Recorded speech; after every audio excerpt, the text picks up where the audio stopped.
Hi മക്കളെ, നമസ്കാരം. സ്മിത ടീച്ചറാണ്.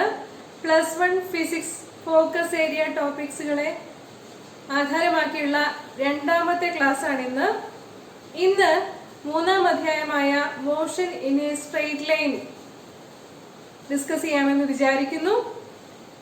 ഇതിനു മുമ്പ് 5 ക്ലാസ്സുകൾ ഈ ചാപ്റ്ററിൽ നൽകിയിട്ടുണ്ട്. അതിൽ നിന്നും ഫോക്കസ് ഏരിയകളെ ഉൾപ്പെടുത്തിക്കൊണ്ട് എഡിറ്റ് ചെയ്ത ഒരു വേർഷനാണ് ഇന്ന് പ്രസന്റ് ചെയ്യുന്നത്. ഫോക്കസ് ഏരിയ ടോപ്പിക്സ് ഏതെല്ലാമാണെന്ന് നോക്കാം.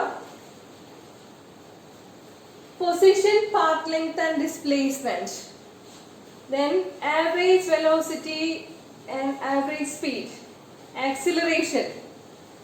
ഏറ്റവും ഇമ്പോർട്ടന്റ് ആയിട്ടുള്ളത് kinematic equations for uniformly accelerated motion എന്ന ടോപ്പിക്കാണ്. അത് പരീക്ഷയ്ക്ക് ഉറപ്പായിട്ടും ചോദിക്കും. ഏറ്റവും ഇമ്പോർട്ടന്റ് ആയിട്ട് അത് തന്നെയാണ് പഠിക്കേണ്ടത്. എല്ലാവർക്കും ക്ലാസ്സിലേക്ക് സ്വാഗതം. എപ്പോഴാണ് ഒരു വസ്തു ചലിക്കുന്നുണ്ടെന്ന് പറയുന്നത്? സമയത്തിനനുസരിച്ച് വസ്തുവിന്റെ സ്ഥാനം മാറുമ്പോഴാണ്, അല്ലേ? ഓടുന്ന കുതിര, കുതിക്കുന്ന ഒരു റോക്കറ്റ്, ഓടുന്ന കാർ, ഇതെല്ലാം മൂവിംഗ് ഓബ്ജക്ട്സിന് ഉദാഹരണങ്ങളാണ്. An object is said to be in motion if it changes its position with respect to time. സമയം മാറുന്നതിനനുസരിച്ച് ഈ പറഞ്ഞ വസ്തുക്കളുടെ എല്ലാം സ്ഥാനം മാറുന്നുണ്ട്. ഇനി റെസ്റ്റ് അല്ലെങ്കിൽ നിശ്ചലാവസ്ഥ എന്നാൽ എന്താണ്? സമയം കടന്നു പോയാലും വസ്തുവിന്റെ സ്ഥാനം മാറുന്നില്ലെങ്കിൽ വസ്തു നിശ്ചലമാണ്. മേശയും അതിനുമേലുള്ള ബുക്കും പിന്നെ കെട്ടിടങ്ങളും നിർത്തിയിട്ടിരിക്കുന്ന കാറും എല്ലാം റെസ്റ്റിലാണെന്നാണ് നമ്മൾ പറയുന്നത്. An object is said to be at rest if it does not change its position with respect to time. സമയം മാറിയാലും പൊസിഷന് വ്യത്യാസം ഉണ്ടാവുന്നില്ല. So, I think the concepts of motion and rest are clear. Okay? ഇനി നമുക്ക് മനസ്സിലാക്കാനുള്ളത് റെക്ലീനിയർ motion എന്നാൽ എന്തെന്നാണ്. ഒരു straight ട്രാക്കിലൂടെ ഓടുന്ന ട്രെയിനും നൂല് പിടിച്ചതുപോലെ നേർരേഖയിൽ നടക്കുന്ന ഒരു ചേട്ടനെയും കാണുന്നില്ലേ? രണ്ടും റെക്ലീനിയർ മോഷന് ഉദാഹരണങ്ങളാണ്. അതായത് motion of an object along A straight line is known as റെക്ലീനിയർ motion. അടുത്തത് വളരെ പ്രധാനപ്പെട്ട ഒരു കൺസെപ്റ്റ് ആണ്. What is A point object? വസ്തുവിന്റെ വലിപ്പം അത് സഞ്ചരിക്കുന്ന ദൂരത്തെ അപേക്ഷിച്ച് വളരെ കുറവാണ് എങ്കിൽ പ്രസ്തുത വസ്തു ഒരു പോയിന്റ് ഓബ്ജക്റ്റ് ആണ്. കൂടുതൽ വിശദമാക്കാം. റോഡിന്റെ നീളവുമായി താരതമ്യപ്പെടുത്തുമ്പോൾ കാറിന്റെ വലിപ്പം വളരെ കുറവാണ്. That means car is A point object. നമ്മുടെ പ്ലാനറ്റ്സ് ഏതൊക്കെയാണെന്ന് അറിയാലോ? ബുധൻ, ശുക്രൻ, ഭൂമി, ചൊവ്വ, വ്യാഴം, ശനി, യുറാനസ്, നെപ്റ്റ്യൂൺ ഇവയെല്ലാമാണ്, അല്ലേ? ഈ പ്ലാനറ്റുകളെല്ലാം സ്ഥിരമായ പരിക്രമണ പാതയിലൂടെ സൂര്യനെ പ്രദക്ഷിണം വെച്ചുകൊണ്ടിരിക്കുകയാണ്. When we compare the size of the orbit with the planet is a point object. ഒരു വസ്തുവിന്റെ സ്ഥാനം വ്യക്തമാക്കുന്നതിന് നമുക്കൊരു റെഫറൻസ് പോയിന്റ് വേണം. അതുപോലെ ഒരു സെറ്റ് ഓഫ് ആക്സസും വേണം. എന്ന് വെച്ചാൽ ഒരു കോർഡിനേറ്റ് സിസ്റ്റവും സമയമറിയാനുള്ള ഒരു ക്ലോക്കും ഉപയോഗിച്ചാണ് നമ്മളൊരു വസ്തുവിന്റെ ചലനം വിശദമാക്കുന്നത്. അതാണ് ആ വസ്തുവിന്റെ ഫ്രെയിം ഓഫ് റെഫറൻസ്.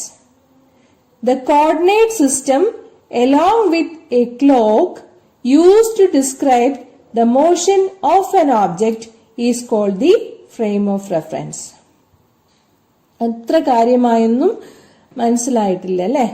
സാരമില്ല, തുടർന്നുള്ള പാഠഭാഗങ്ങളിൽ പതിവായി ഫ്രെയിം ഓഫ് റെഫറൻസ് ഇത് നമ്മൾ പറഞ്ഞു കേൾക്കുമ്പോൾ എല്ലാം ശീലമായിക്കോളും, നന്നായി മനസ്സിലാവുകയും ചെയ്യും.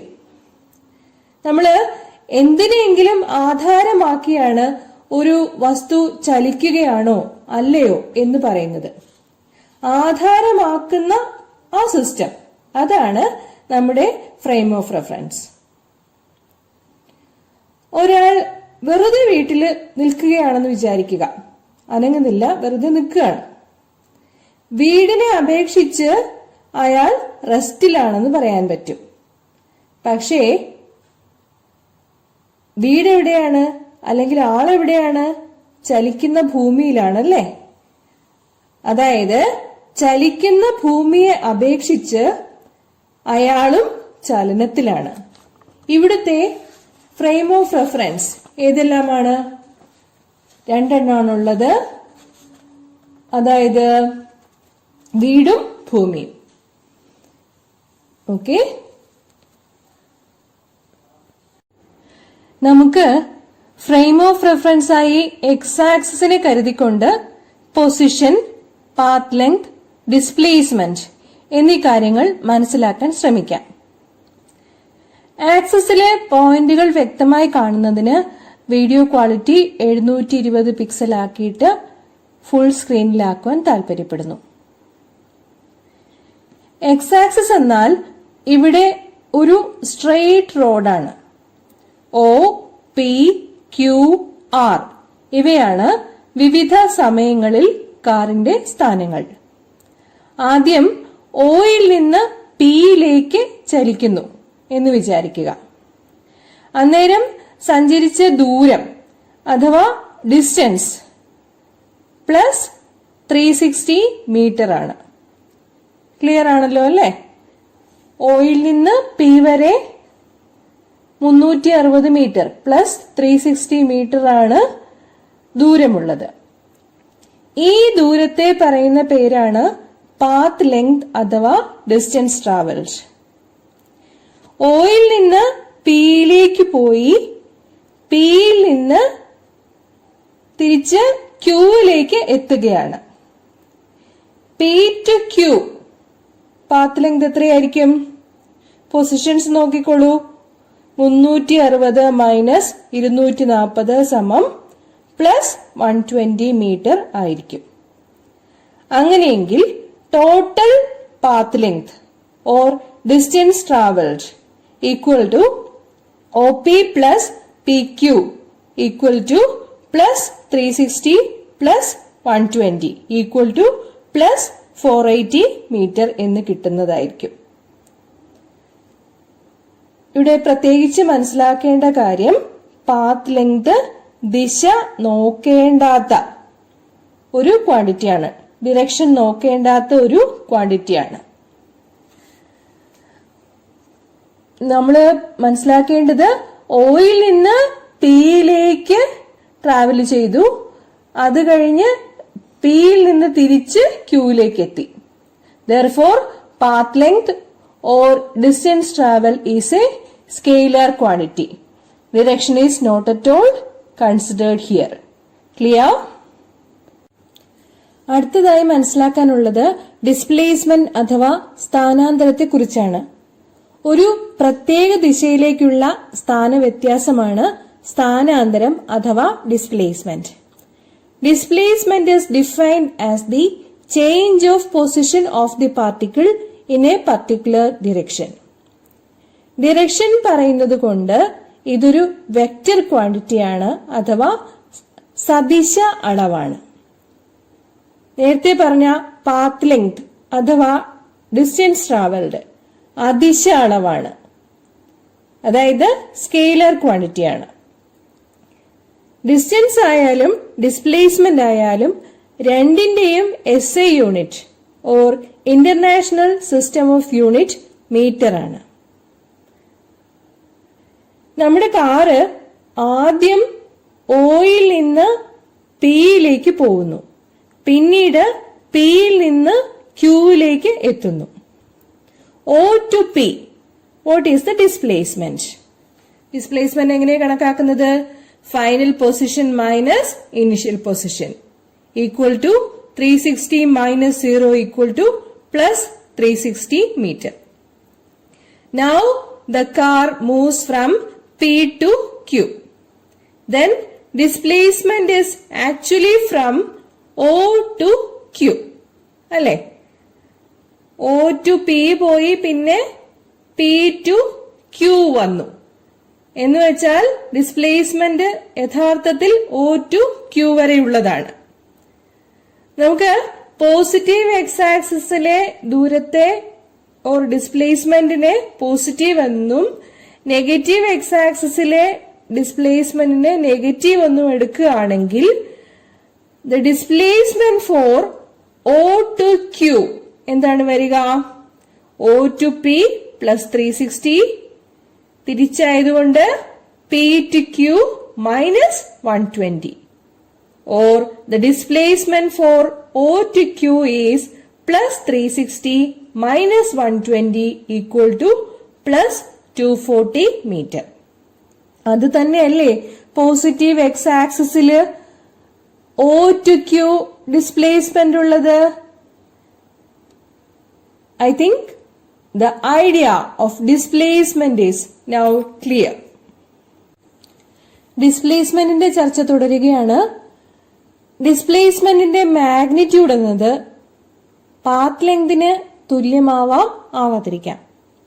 നമ്മുടെ കാർ ഇവിടെ ഓയിൽ നിന്ന് പിയിലെത്തി തിരിച്ച് പിയിൽ നിന്ന് ഓയിലെത്തുകയാണ്. പാത്ത് ലെങ്ത് എത്രയായിരിക്കും? O to P 360 metre, P to Q 360 metre. അങ്ങനെ വരുമ്പോൾ path length equal to OP plus PO equal to 360 plus 360 equal to 720 meter. Displacement കാണാനുള്ള ഇക്വേഷൻ എന്താണ്? Displacement equal to final position minus initial position. 0 തുടങ്ങി 0 അവസാനിക്കുന്നത് കൊണ്ട് അല്ലെങ്കിൽ oil തുടങ്ങി oil അവസാനിക്കുന്നത് കൊണ്ട് ഡിസ്പ്ലേസ്മെന്റ് എത്രയായിരിക്കും? 0 മീറ്റർ ആയിരിക്കും. That means if we consider a course of motion, the displacement may be 0, but the corresponding path length is not 0. ഒരു കോഴ്സ് ഓഫ് മോഷൻ പരിഗണിക്കുകയാണ്, തുടങ്ങിയെടുത്ത് തന്നെ അവസാനിക്കുകയാണ്. അങ്ങനെയാണെങ്കിൽ ഡിസ്പ്ലേസ്മെന്റ് 0 ആയിരിക്കും, പക്ഷേ പാത്ത് ലെങ്ത് ഒരിക്കലും 0 ആവുകയില്ല. ഏതെല്ലാം വഴി കൂടി പോകുന്നോ ആ വഴികളെല്ലാം പാത്ത് ലെങ്ത് കണക്കാക്കാൻ വേണ്ടിയിട്ട് എടുക്കേണ്ടതായി വരും. ഇനി നമുക്ക് പൊസിഷൻ ടൈം ഗ്രാഫ് വരയ്ക്കാം. ആദ്യം ഒരു സ്റ്റേഷനറി ഓബ്ജക്റ്റ്, നിർത്തിയിട്ടിരിക്കുന്ന കാർ പരിഗണിക്കാം. നമ്മുടെ ഫ്രെയിം ഓഫ് റെഫറൻസ് ആയ എക്സ് ആക്സിസിന്റെ ഒറിജിനിൽ നിന്നും 40 മീറ്റർ ദൂരത്തിലാണ് കാറ് കിടക്കുന്നതെന്നാണ് സങ്കല്പിക്കുന്നത്.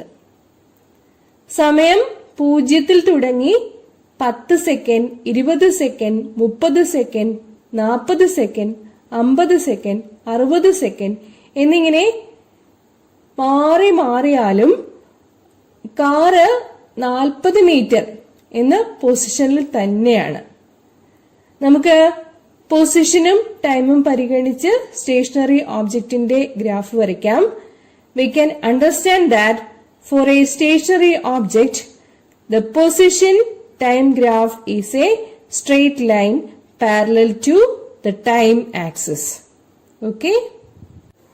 ഇനി പരിഗണിക്കുന്നത് തുല്യ ഇടവേളകളിൽ തുല്യ ഡിസ്റ്റൻസ് കവർ ചെയ്യുന്ന കാറിനെയാണ്. We say the object is in uniform motion. ഗ്രാഫിന്റെ ഷേപ്പ് നോക്കിക്കോളൂ. 2 സെക്കൻഡ് വീതമുള്ള ഇടവേളകളിൽ 5 മീറ്റർ വീതമാണ് കാർ സഞ്ചരിക്കുന്നത്. യൂണിഫോം മോഷനിലുള്ള ഓബ്ജക്റ്റിന്റെ ഗ്രാഫ് ഇവിടെ കാണിച്ചിരിക്കുന്നത് പോലെ ആയിരിക്കും. ഇവിടെ കാറിന്റെ മോഷൻ നോക്കുക.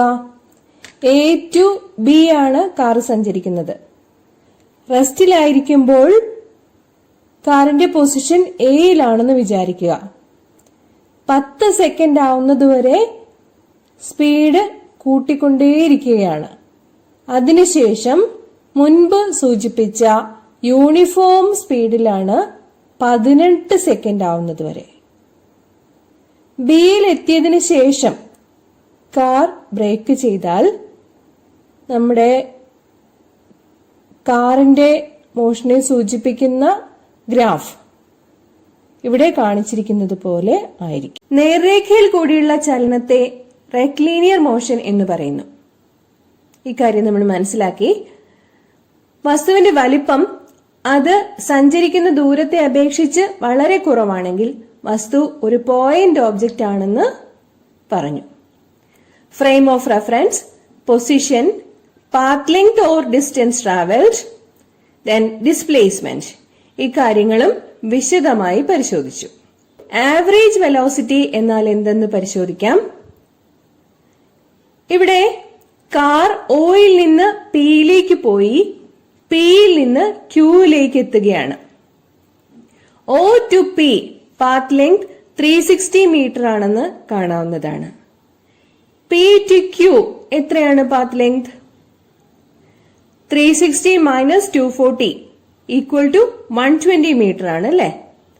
അപ്പോൾ total path length for O to P then P to Q or OP plus PQ equal to 360 meter plus 120 meter equal to 480 meter ആണ്.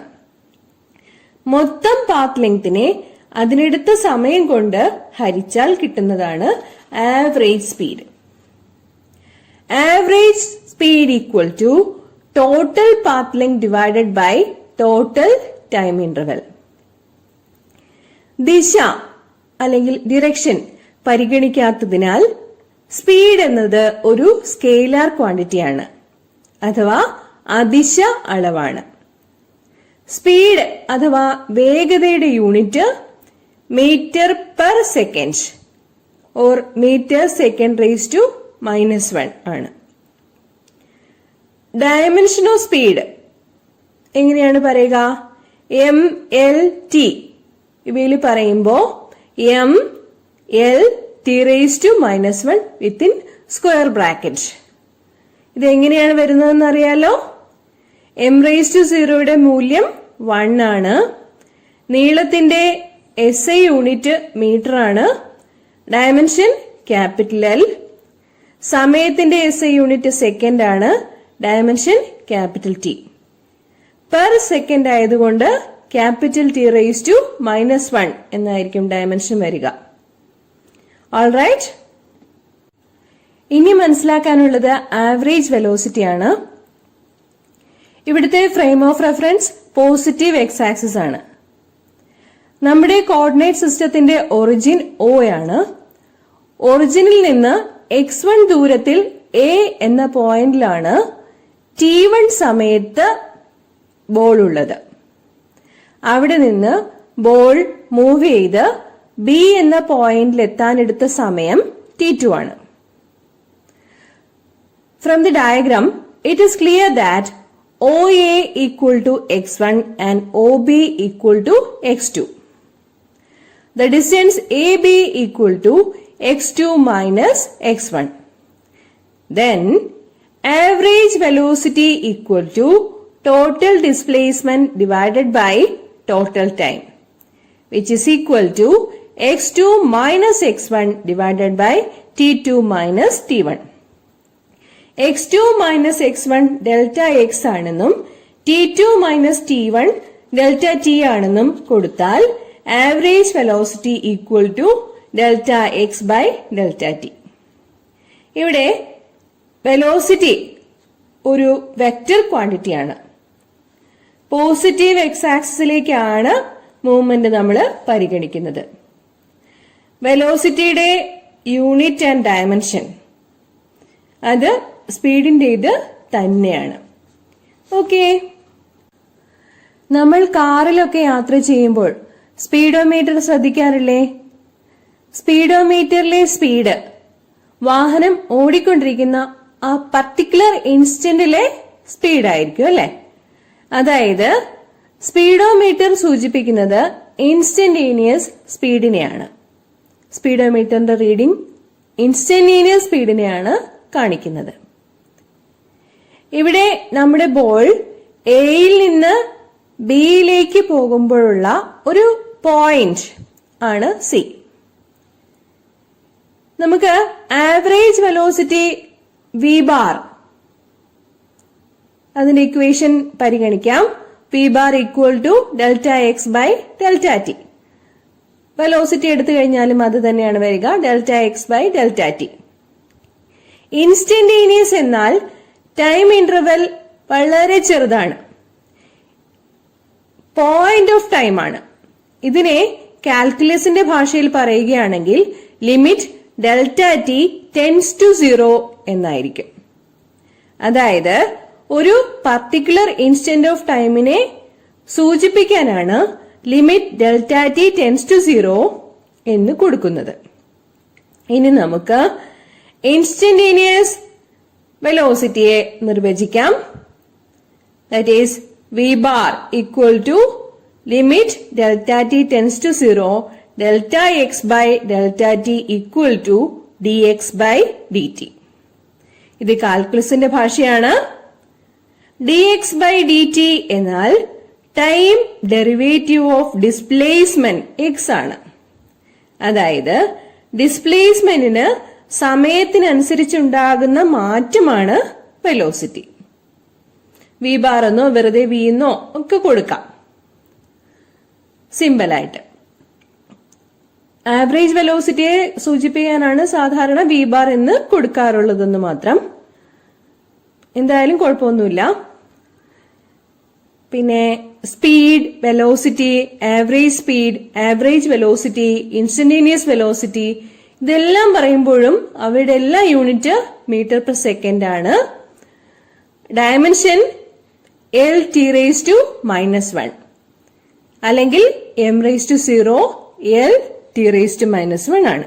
ഓക്കെ, ഇനി നമുക്ക് യൂണിഫോം വെലോസിറ്റിയിൽ മൂവ് ചെയ്യുന്ന ഒരു കാറിന്റെ പൊസിഷൻ ടൈം ഗ്രാഫ് ഒരിക്കൽ കൂടി പരിശോധിക്കാം.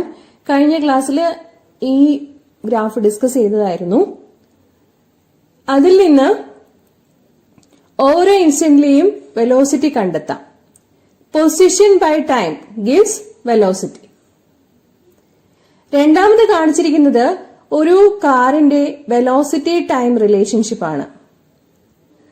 റെസ്റ്റിൽ നിന്ന് മോഷൻ തുടങ്ങുന്നു. റെസ്റ്റ് എന്നാൽ 0 വെച്ചിട്ടാണ് സൂചിപ്പിച്ചിരിക്കുന്നത്. 2 second, 4 second, 6 second, 8 second, 10 second ആവുന്നത് വരെ നമ്മുടെ കാർ യൂണിഫോം മോഷനിലാണ്. അതായത് വെലോസിറ്റി റെസ്റ്റിൽ നിന്ന് 5 metre per second, 10 metre per second, 15 metre per second, 20 metre per second, 25 metre per second എന്നിങ്ങനെ പുരോഗമിക്കുന്നു. 10 മുതൽ 18 സെക്കൻഡ് വരെ വെലോസിറ്റി 25 മീറ്റർ പെർ സെക്കൻഡ് തന്നെയാണ്. 20ാമത്തെ സെക്കൻഡിലെത്തുമ്പോഴേക്കും കാർ ബ്രേക്ക് ചെയ്യുകയാണ്. അതായത് വെലോസിറ്റി 0 ആകുന്നു. ഓക്കെ, വെലോസിറ്റിയെ സമയം കൊണ്ട് ഹരിച്ചാൽ കിട്ടുന്നതിനെയാണ് rate of change of velocity അഥവാ ആക്സിലറേഷൻ എന്ന് പറയുന്നത്. അതിവിടെ കാണിച്ചിട്ടുണ്ട്.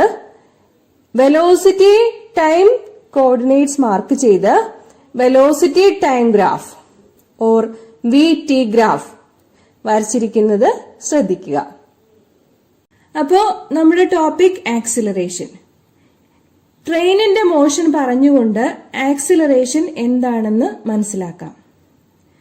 നിർത്താനുള്ള സ്റ്റേഷനിലേക്ക് അടുത്തു വരുന്തോറും ട്രെയിനിന്റെ വെലോസിറ്റി കുറഞ്ഞു വരുമല്ലേ. അതുപോലെ സ്റ്റേഷനിൽ നിന്ന് പുറപ്പെട്ടാൽ വെലോസിറ്റി ഗ്രാജുവലായി കൂടിക്കൂടി വരുന്നതായിട്ടും കാണാൻ സാധിക്കും. നമുക്ക് അനുഭവപ്പെടുന്ന കാര്യമാണിത്. വെലോസിറ്റി സമയത്തിനനുസരിച്ചാണ് മാറുന്നത്. Time rate of change of വെലോസിറ്റിയാണ് ആക്സിലറേഷൻ എന്ന് പറയുന്നത്. നമ്മുടെ ഡെമോൺസ്ട്രേഷനിൽ കാണിച്ചിരിക്കുന്നത് യൂണിഫോം ആക്സിലറേഷന്റെ കാര്യമാണ്. That is the velocity changes by equal amounts in equal intervals of time. അല്ലെങ്കിൽ ആക്സിലറേഷൻ ഓരോ ഇൻസ്റ്റന്റിലും കോൺസ്റ്റന്റ് ആണ്. നമ്മുടെ കേസിൽ acceleration 5 metre per second square ആണ്. ആക്സിലറേഷന്റെ യൂണിറ്റ് എന്താണെന്നറിയാലോ?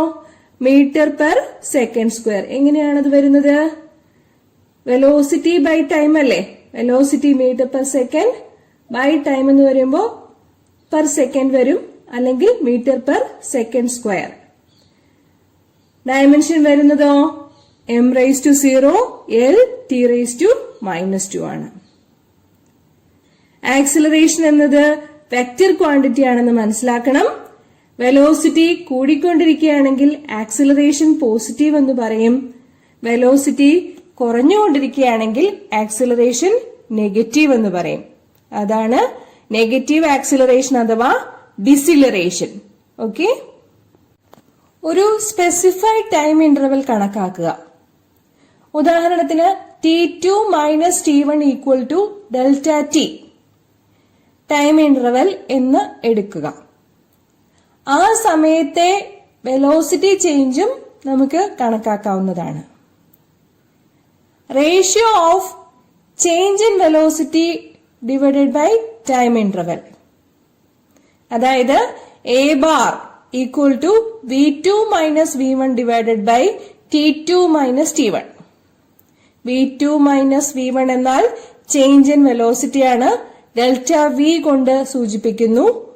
T2 മൈനസ് T1 എന്നാൽ ഡെൽറ്റ T ആണ്, ടൈം ഇന്റർവെലിനെ സൂചിപ്പിക്കുന്നു. അപ്പോ A bar equal to delta V by delta T. ഇതിനെയാണ് ആവറേജ് ആക്സിലറേഷൻ എന്ന് പറയുന്നത്. Average acceleration A bar equal to delta V by delta T. നമ്മുടെ ഡെമോൺസ്ട്രേഷനില് ട്രെയിൻ റെസ്റ്റിൽ നിന്ന് സ്റ്റാർട്ട് ചെയ്യുന്നു. അപ്പോഴുള്ള സമയം T1 ഈക്വൽ ടു 0 സെക്കൻഡ് ആണ്. 12 സെക്കൻഡുകൾക്ക് ശേഷം വെലോസിറ്റി 60 മീറ്റർ പെർ സെക്കൻഡ് ആയി. അങ്ങനെയെങ്കിൽ average acceleration A bar equal to change in velocity divided by time interval equal to 60 minus 0 divided by 12 minus 0 equal to 60 divided by 12 equal to 5 metre per second square. Okay, 5 metre per second square എന്ന് acceleration കിട്ടുന്നതായിരിക്കും. ഇവിടെ uniform ആക്സിലറേഷന്റെ കാര്യമാണ് സൂചിപ്പിച്ചിരിക്കുന്നത്. അതുതന്നെയാണ് ഇവിടുത്തെ average ആക്സിലറേഷനായിട്ടും വന്നിരിക്കുന്നത്. കാര്യങ്ങൾ വ്യക്തമായി മനസ്സിലാക്കുന്നതിന് വേണ്ടി ആക്സിലറേഷന് തന്നിരിക്കുന്ന ഡെമോൺസ്ട്രേഷൻ ഒന്ന് തന്നെയാണ്. Clear? Velocity at A particular instant of time is the instantaneous velocity. Speedometer സൂചിപ്പിക്കുന്നത് ഇൻസ്റ്റന്റേനിയസ് സ്പീഡ് ആണെന്ന് പറയാം. ട്രെയിനിന്റെ കാര്യത്തിലാണെങ്കിൽ അത് ഇൻസ്റ്റന്റേനിയസ് വെലോസിറ്റി ആയിരിക്കും. അതുപോലെ തന്നെ ഒരു പോയിന്റ് ഓഫ് ടൈമിലെ ആക്സിലറേഷനെ പറയുന്നതാണ് ഇൻസ്റ്റന്റേനിയസ് ആക്സിലറേഷൻ. നമുക്ക് ഇൻസ്റ്റന്റേനിയസ് ആക്സിലറേഷൻ എന്താണെന്ന് ഡിഫൈൻ ചെയ്യാം. പോയിന്റ് ഓഫ് ടൈം സൂചിപ്പിക്കാൻ വേണ്ടി limit delta T tends to 0 എന്ന് കൊടുക്കും. അതായത് ടൈം ഇന്റർവെൽ ഇല്ല, അഥവാ ഇൻസ്റ്റന്റ് ഓഫ് ടൈം, ആ പർട്ടിക്കുലർ ഇൻസ്റ്റന്റിലെ വാല്യൂ ആണ് എടുക്കുന്നത്, ടൈം വാല്യൂ ആണ് എടുക്കുന്നത്. അന്നേരമുള്ള വെലോസിറ്റിയും പരിഗണിക്കണം. 5 സെക്കൻഡിൽ ഇവിടെ വെലോസിറ്റി എന്നത് 25 മീറ്റർ പെർ സെക്കൻഡ് ആണ്. അപ്പോഴുള്ള ഇൻസ്റ്റന്റേനിയസ് ആക്സിലറേഷൻ എന്നാൽ A equal to V by T, velocity by time, equal to 25 by 5 equal to 5 metre per second square ആയിരിക്കും. ഒരിക്കൽ കൂടി യൂണിഫോം ആക്സിലറേഷന്റെ കാര്യം ചർച്ച ചെയ്യാം. That is, the velocity changes by equal amounts in equal intervals of time. അല്ലെങ്കിൽ acceleration ഓരോ ഇൻസ്റ്റന്റിലും constant ആണ്. നമ്മുടെ കേസിൽ ആക്സിലറേഷൻ എന്നത് 5 മീറ്റർ പെർ സെക്കൻഡ് സ്ക്വയർ ആണ്. ഡെമോൺസ്ട്രേഷനിൽ കാര്യങ്ങൾ വ്യക്തമാണെന്ന് വിചാരിക്കുന്നു. എന്താണ് ആക്സിലറേഷൻ ഡ്യൂ ടു ഗ്രാവിറ്റി അഥവാ ഗുരുത്വാകർഷണ ത്വരണം 9.8 മീറ്റർ പെർ സെക്കൻഡ് സ്ക്വയർ ആണെന്ന് പറഞ്ഞാൽ, ഭൂമി എല്ലാ വസ്തുക്കളെയും അതിന്റെ കേന്ദ്രത്തിലേക്ക് ആകർഷിക്കുന്നുണ്ട്. സ്വതന്ത്രമായി താഴേക്ക് പതിക്കുന്ന ഒരു വസ്തുവിന്റെ വെലോസിറ്റി അനുനിമിഷം ഭൗമോപരിതലത്തിൽ 9.8 മീറ്റർ പെർ സെക്കൻഡ് വീതം കൂടിക്കൊണ്ടിരിക്കുന്നു. അതായത് velocity by time equal to 9.8 metre per second divided by 1 second equal to 9.8 metre per second square ആണ്. താഴേക്ക് വീഴുമ്പോൾ ആക്സിലറേഷൻ എന്ന് പറയുന്നത് പോസിറ്റീവാണ്. ആക്സിലറേഷൻ ഡ്യൂ ടു ഗ്രാവിറ്റി പോസിറ്റീവാണ്. ഇനി ഒരു വസ്തുവിനെ മുകളിലേക്ക് എറിയുകയാണ് എന്ന് വിചാരിക്കുക. ഗുരുത്വബലത്തിന്റെ വിപരീത ദിശയിലാണ് വെലോസിറ്റി അനുനിമിഷം 9.8 മീറ്റർ പെർ സെക്കൻഡ് വീതം കുറഞ്ഞുകൊണ്ടിരിക്കുന്നത്. ഇവിടെ നമ്മൾ പറയും ആക്സിലറേഷൻ നെഗറ്റീവ് ആണെന്ന്, അഥവാ ആക്സിലറേഷൻ എന്നുള്ളത് negative 9.8 metre per second square ആണെന്ന്. Deceleration 9.8 metre per second square ആണെന്ന് പറയും. യൂണിഫോംലി ആക്സിലറേറ്റഡ് മോഷനെ സംബന്ധിക്കുന്ന 3 സമവാക്യങ്ങളാണ് ഇന്ന് കാണാൻ പോകുന്നത്. What is meant by uniformly accelerated motion? If the velocity of the object changes by equal amounts in equal intervals of time, then the motion is said to be uniformly accelerated. കഴിഞ്ഞ ക്ലാസ്സിൽ uniformly accelerated മോഷനെ സംബന്ധിക്കുന്ന discussions start ചെയ്തിരുന്നു. ഇന്ന് നമുക്ക് kinematic equations for uniformly accelerated motion discuss ചെയ്യാം. Video quality 720 pixel ആക്കിയിടണം. Full സ്ക്രീനായി കാണാനും ശ്രദ്ധിക്കുക. We need a clock to describe the motion of an object. വസ്തുവിന്റെ ചലനം കണക്കാക്കുന്നതിന്, സമയം കൗണ്ട് ചെയ്യാൻ വേണ്ടിയിട്ട് ഒരു ക്ലോക്ക് ആവശ്യമാണ്. ഒരു വസ്തുവിന്റെ സ്ഥാനം സ്പെസിഫൈ ചെയ്യുന്നതിന് സൗകര്യപ്രദമായി ഒരു കോർഡിനേറ്റ് സിസ്റ്റവും ആ സിസ്റ്റത്തിന് ഒരു ഒറിജിനും ഉണ്ടായിരിക്കണം. The coordinate system along with a clock used to describe the motion of an object is the frame of reference. അപ്പോൾ ഒരു വസ്തുവിന്റെ മോഷൻ ഡിസ്ക്രൈബ് ചെയ്യുന്നതിന് നമുക്കൊരു ഫ്രെയിം ഓഫ് റെഫറൻസ് ആവശ്യമാണ്. അതുപോലെ സമയം കൗണ്ട് ചെയ്യുന്നതിന് ഒരു ക്ലോക്കും ആവശ്യമാണ്. നമ്മൾ ഡിസ്കസ് ചെയ്യുന്നത് motion in a straight line or റെക്ലീനിയർ motion or motion in 1 dimension ആണ്. The position to the right of the origin is taken as positive and to the left of the origin is taken as negative. Origin O വെച്ചാണ് സൂചിപ്പിച്ചിരിക്കുന്നത്. ഒറിജിനിൽ നിന്നും വലത്തോട്ടുള്ള വസ്തുവിന്റെ സ്ഥാനം പോസിറ്റീവായും ഇടത്തോട്ടുള്ള സ്ഥാനം നെഗറ്റീവായിട്ടുമാണ് പരിഗണിക്കുന്നത്. ഇവിടെ നമ്മുടെ ഫ്രെയിം ഓഫ് റെഫറൻസ് എന്നത് എക്സ് ആക്സിസ് ആണ്. ഒരു ബോളിന്റെ ചലനമാണ് നിരീക്ഷിക്കുന്നത്. സ്റ്റോപ്പ് ക്ലോക്ക് ഓൺ ആക്കുന്നതിന് തൊട്ട് മുമ്പുള്ള സമയമാണ് t ഈക്വൽ ടു 0. അതായത് ബോൾ മൂവ് ചെയ്യാൻ തുടങ്ങിയിട്ടില്ല. t equal to 0. അന്നേരം നമ്മുടെ ബോൾ ക്യാപിറ്റൽ എ എന്ന പൊസിഷനിലാണെന്ന് വിചാരിക്കുക. ഇത് x0 എന്ന കോർഡിനേറ്റ് ഉപയോഗിച്ച് സൂചിപ്പിച്ചിരിക്കുന്നത് ശ്രദ്ധിക്കുക. ബോളിന്റെ വെലോസിറ്റി അന്നേരമുള്ളത് കാണിച്ചിരിക്കുന്നത് v0 എന്നാണ്. നമ്മുടെ ബോൾ നേർരേഖയിൽ എക്സ് ആക്സിസിലൂടെ മൂവ് ചെയ്ത് ഒരു പ്രത്യേക സമയം ടി ക്ക് ശേഷം ബി എന്ന പൊസിഷനിൽ എത്തുന്നു എന്ന് വിചാരിക്കുക. അന്നേരമുള്ള പൊസിഷൻ കോർഡിനേറ്റ് xt ആണ്. ബോളിന്റെ വെലോസിറ്റി എന്നത് vt ആണ്.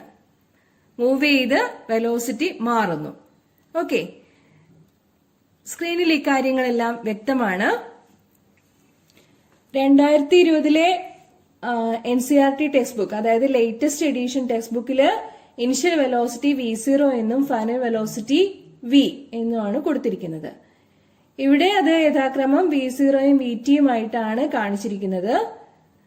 ഇനിഷ്യൽ വെലോസിറ്റി u എന്ന ആൽഫബറ്റ് ഉപയോഗിച്ചും ഫൈനൽ വെലോസിറ്റി v എന്ന ആൽഫബറ്റ് ഉപയോഗിച്ചും സൂചിപ്പിക്കാറുണ്ട്. ഇക്കാര്യങ്ങളെല്ലാം ഒന്ന് തന്നെയാണ്. കാര്യം മനസ്സിലാക്കിയിരുന്നാൽ മതി. നമുക്കറിയാം ആക്സിലറേഷൻ എന്നാൽ change in velocity divided by time interval ആണ്. Or acceleration is the time rate of change of velocity. ഈ നിർവചനത്തിൽ നിന്നും വെലോസിറ്റി ടൈം റിലേഷൻ രൂപീകരിക്കാവുന്നതാണ്. ഇതാണ് നമുക്ക് ആദ്യമായിട്ട് ഡിറൈവ് ചെയ്യാനുള്ള റിലേഷൻഷിപ്പ്, വെലോസിറ്റി ടൈം റിലേഷൻഷിപ്പ്. നമുക്കറിയാം change in velocity equal to final velocity minus initial velocity. ഇവിടെ തന്നിരിക്കുന്നത് പ്രകാരം ചേഞ്ച് ഇൻ വെലോസിറ്റി എന്നത് vt മൈനസ് v0 ആണ്. Clear? Final velocity minus initial velocity. ഈ വെലോസിറ്റി ചേഞ്ച് ചെയ്യാൻ എടുത്ത സമയം ഡെൽറ്റ ടി ആണെന്നിരിക്കട്ടെ. ഇപ്പൊ ഡെൽറ്റ ടി എത്രയായിരിക്കും? vt മൈനസ് v0 എന്ന ചേഞ്ച് ഇൻ വെലോസിറ്റിക്ക് വേണ്ടി വരുന്ന സമയം t മൈനസ് 0, അതായത് t ആണ്. t സമയത്തിനുള്ളിലാണ് vt മൈനസ് v0 എന്ന ചേഞ്ച് ഇൻ വെലോസിറ്റി ഉണ്ടാവുന്നത്. അതിൽ നിന്നും ആക്സിലറേഷന്റെ ഇക്വേഷൻ നമുക്ക് എഴുതാൻ പറ്റും. Acceleration a equal to vt minus v0 divided by t minus 0, or a equal to vt minus v0 divided by t. t യെ cross multiply ചെയ്യുക. അപ്പൊ എന്ത് കിട്ടും? at equal to vt minus v0, അല്ലെങ്കിൽ vt equal to v0 plus at എന്ന് മനസ്സിലാക്കാം. vt equal to v0 plus at എന്ന് പറയുന്നതാണ് velocity time relation for uniformly accelerated motion. I think the relationship is clear. Okay? ഇനി നമുക്ക് position time relation discuss ചെയ്യാം. Uniformly accelerated മോഷനിൽ position എന്നത് displacement s ആണ്. നമുക്ക് വെലോസിറ്റിയുടെ ഇക്വേഷൻ പരിഗണിക്കാം. Velocity v equal to displacement s divided by time t, or v equal to s by t. Cross multiply ചെയ്യുക. Displacement s is equal to vt എന്ന പ്രധാനപ്പെട്ട ഒരു ഇക്വേഷൻ കിട്ടും. അതിനെ ഇക്വേഷൻ 1 എന്ന് മാർക്ക് ചെയ്യണം. യൂണിഫോം ആക്സിലറേഷനുള്ള ഒരു ഓബ്ജക്റ്റിനെ സംബന്ധിച്ചിടത്തോളം അതിന്റെ ഡിസ്പ്ലേസ്മെന്റ് എന്നത് ആവറേജ് വെലോസിറ്റി ഇൻറ്റു ടൈം ആയിരിക്കും.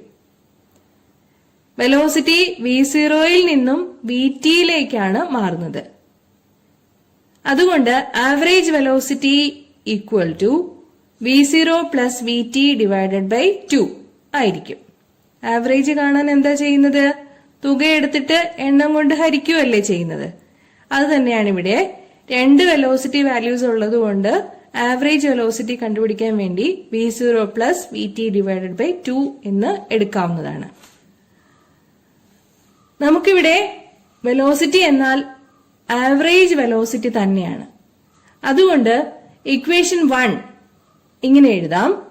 s is equal to v0 plus vt divided by 2 into t. Clear ആണല്ലോ? v equal to v0 plus vt divided by 2 ആണ് ഇവിടെ.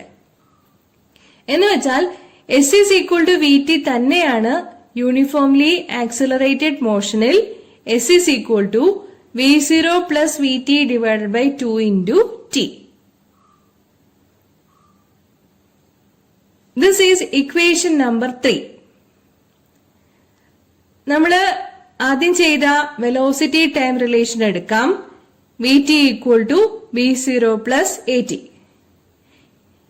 ഈ വാല്യൂ ഇക്വേഷൻ 3യിൽ സബ്സ്റ്റിറ്റ്യൂട്ട് ചെയ്യണം. ഇക്വേഷൻ 3 ഏതാണ്? S is equal to v0 plus vt divided by 2 into t. അവിടെ vtക്ക് പകരം v0 plus at എന്ന് കൊടുക്കണം. അപ്പൊ എന്ത് കിട്ടും? S is equal to v0 plus vtക്ക് പകരം v0 plus at by 2 into t എന്നാവും അല്ലെ? v0 plus v0 2v0 ആണ്. So S is equal to 2v0 plus at divided by 2 into t ആണ്. ക്ലിയർ? 2v0 by 2 എന്ന് പറഞ്ഞാൽ v0, at by 2 എന്നാൽ half at. ഇനി എന്ത് ചെയ്യണം? t കൊണ്ട് ബ്രാക്കറ്റിനുള്ളിലെ രണ്ട് ടേംസിനെയും ഗുണിക്കണം. അപ്പോൾ കിട്ടുന്നത് S is equal to v0t plus half at square എന്നായിരിക്കും. ഇതാണ് നമ്മുടെ position time relation. Position S വരുന്നുണ്ട്, ടൈം t വരുന്നുണ്ട്. യൂണിഫോംലി ആക്സിലറേറ്റഡ് മോഷൻ പറയുമ്പോൾ ആക്സിലറേഷൻ വരുമ്പോൾ അതില് പിന്നെ വരുന്ന ഒരു ടേം എന്ന് പറയുന്നത് ഇനിഷ്യൽ വെലോസിറ്റി v0 ആണ്. ഈ റിലേഷൻഷിപ്പ് നന്നായിട്ട് എഴുതി പഠിക്കണം, ഇമ്പോർട്ടന്റ് ആണ്. Over to the third relation, which is position velocity relation. We have Vt minus V0 equal to At, equation number 1, which is our velocity time relation. Also we have displacement S is equal to average velocity into time. Uniformly accelerated motion സംബന്ധിച്ച് displacement S is equal to average velocity into time ആയിരിക്കുമെന്ന് നമ്മൾ നേരത്തെ തന്നെ കണ്ടു കഴിഞ്ഞതാണ്. Or S is equal to Vt plus V0 divided by 2 into t. ഈ equation ഒന്ന് rearrange ചെയ്യാം. 2 ന്യൂമറേറ്ററിലേക്കും t ഡിനോമിനേറ്ററിലേക്കും ക്രോസ് മൾട്ടിപ്ലൈ ചെയ്യാം. അപ്പൊ എന്ത് കിട്ടും? 2s by t equal to Vt plus V0. അഥവാ Vt plus V0 equal to 2s by t എന്ന് വരും. ഇത് നമ്മുടെ ഇക്വേഷൻ 2 ആയിരിക്കട്ടെ. Equation 1 Vt minus V0 equal to At ആണ്. Equation 2 Vt plus V0 equal to 2s by t ആണ്. ഈ രണ്ട് ഇക്വേഷനുകളുടെയും LHSകൾ തമ്മിൽ ഗുണിക്കണം, RHSകൾ തമ്മിലും ഗുണിക്കണം. അപ്പോ LHSൽ എന്താണ് വരിക? Vt minus V0 into Vt plus V0 എന്ന് വരും. ഇത് a minus b into a plus b ഫോമിലാണ്, which is a square minus b square. നമ്മുടെ പുതിയ ഇക്വേഷന്റെ LHSൽ അപ്പോൾ കിട്ടുന്നത് Vt square minus V0 square എന്നായിരിക്കും. RHSൽ മൾട്ടിപ്ലൈ ചെയ്യാനുള്ളത് ഏതൊക്കെയാണ്? 2s by t into at ആണ്. tയും tയും ക്യാൻസൽ ആകും. So in the RHS we have 2as.